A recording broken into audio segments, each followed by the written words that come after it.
nudo que ahoga tus sueños, que impide que subas, que seas tu dueño. El nudo que corta la línea ascendente. Conexión divina. Seguimos haciendo economía sin corbata. Estamos analizando esta etapa, estos 12 años kirchneristas, cierto balance de la herencia económica que deja el gobierno de cara a la nueva gestión. Tenemos un presidente electo y de eso estamos hablando. Agustín Datelis, nos vamos a meter en competitividad y desarrollo, ¿es correcto? Así es, vamos a ir con este tema. Recién hablábamos de lo fiscal, ahora vamos a hablar de la competitividad. Vos sabés, acá en el programa lo hablamos muchas veces, que una de las principales cuestiones que hoy está afectando a la dinámica macroeconómica, al crecimiento, es la famosa restricción externa. O sea, es el cuello de botella que se generó en el sector externo a partir de la fuerte suba de las importaciones, la caída que han tenido las exportaciones el último tiempo, entre otras cosas por lo que está pasando en el mundo, la caída de los precios de los commodities, la recesión en Brasil, que es nuestro principal socio comercial, etcétera, lo cual ha angostado la generación de dólares por ese canal comercial. Y ahí aparece el tema de la competitividad. Muchos de nuestros socios comerciales han devaluado muy fuertemente. Brasil lo hizo casi un 60% en el último año. Entonces aparece el tema de la competitividad y algo que se instaló el último tiempo, sobre todo durante las campañas presidenciales, que es el tema del atraso cambiario. ¿Hay o no atraso cambiario? El tema de poner el foco, cuando hablamos de competitividad, en el tipo de cambio. La realidad es que el tipo de cambio es uno de los componentes de la competitividad. Ahora Tomás va a mostrar más en detalle algunos de los componentes que operan también en este sentido. Lo que quiero mostrarte acá en un gráfico que tenemos preparado es cuál fue la dinámica que tomó el sector externo en la economía argentina el último tiempo y explicar un poquitito a qué responde esto. Eso que vemos ahí es el saldo comercial, el balance comercial anual en millones de dólares de los últimos años. Ves que las barritas que desde el 2012, 13, 14, 15 van teniendo una caída de niveles como fue, por ejemplo, el 2009 o años anteriores, cercano a los 15.000, 16.000 millones de dólares anuales, que era el saldo que quedaba entre lo que vos exportás y lo que importás, ¿sí? Lo que le queda a la economía en el neto de eso. Se fue angostando, se fue cayendo hasta ahí en el año 2015 que vemos, bueno, todavía no está cerrado, pero niveles cercanos a los 2.000, por arriba de los 2.000 millones de dólares.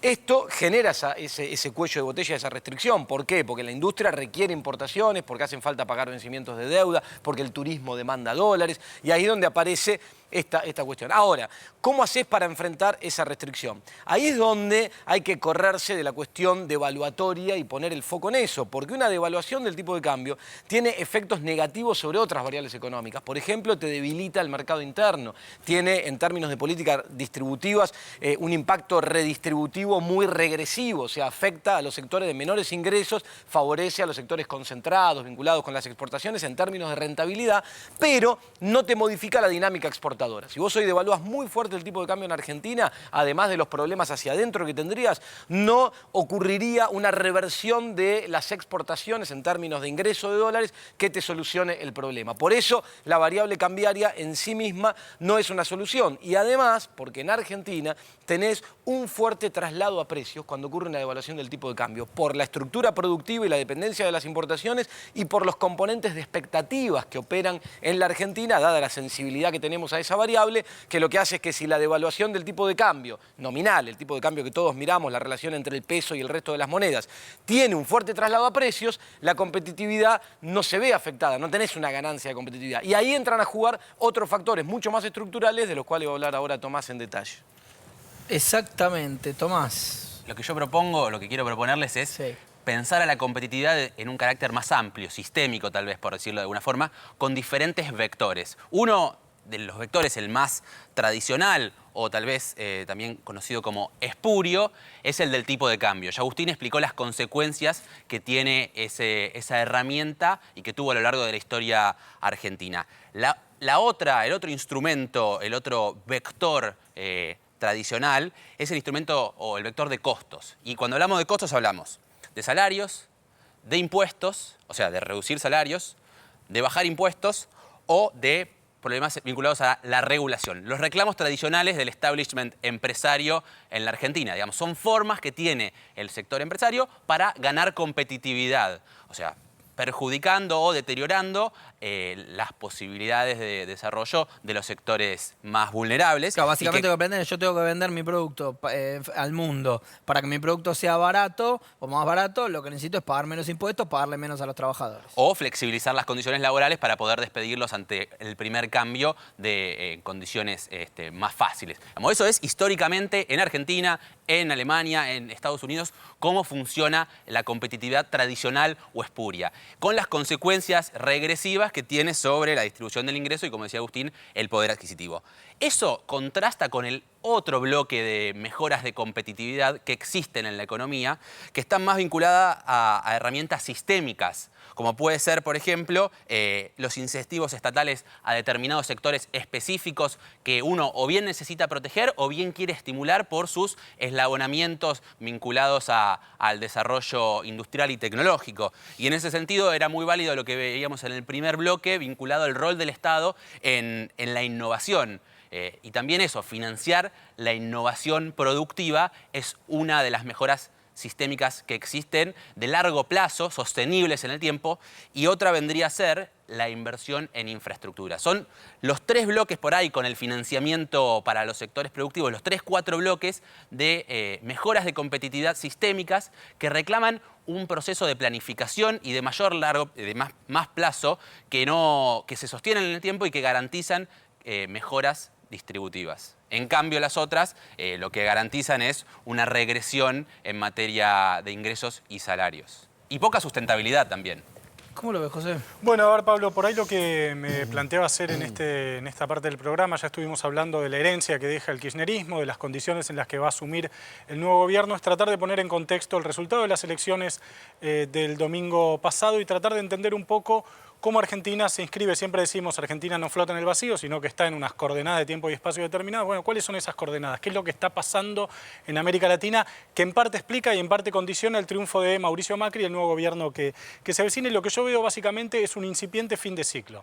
Los fines de ciclo nunca son diáfanos, nunca son cristalinos. Si uno piensa, el neoliberalismo tardó en algunos países muchos años en desaparecer. En Argentina podría decir, el neoliberalismo empezó, aunque cayó formalmente en el 2001, empezó a degradarse, que yo con el efecto tequila del 94, con la devaluación de Brasil, digamos, fueron procesos de degradación, de pérdida de empleo, etcétera, que llevaron muchos años. En Bolivia el neoliberalismo empezó a caer antes de que Evo Morales llegara al gobierno, como parte de un proceso de construcción política, de lucha social, etcétera. Bueno, en América Latina, luego de 15 años de gobierno de izquierda en Venezuela, de 12 años de kirchnerismo en Argentina, de 12 años de gobierno del PT en Brasil, de unos 10 años en Bolivia o Ecuador, estamos viendo en algunos países un aparente inicio de un fin de ciclo. ¿Cómo se explica eso? Bueno, vamos a ver si te parece un primer gráfico en donde estamos observando cuál es el nivel de crecimiento de América Latina en los últimos años. Ustedes saben, América Latina viene de años de mucho crecimiento, años de mucha prosperidad, en buena medida por el alza del precio de los commodities. Miren lo que creció América Latina en los diferentes años y lo que va a crecer en el 2015. En el 2010 creció 6.1, en el 2011 4.3 y así fue bajando el promedio regional de crecimiento hasta crecer, según datos del Banco Mundial, apenas 0.4 en el 2015. Ese es un primer indicador de que estamos viendo algo parecido a un fin de ciclo. Veamos ahora un segundo indicador que es, bueno, ¿por qué América Latina crece menos? ¿Qué es lo que explica que América Latina, después de tantos años de tanto crecimiento, ahora tenga más problemas para seguir expandiendo el PBI como lo venía haciendo en los últimos años? Vamos a ver este segundo gráfico que nos muestra una de las explicaciones posibles del menor crecimiento de América Latina. Ya lo mostramos este gráfico en algún momento, lo vamos a repetir,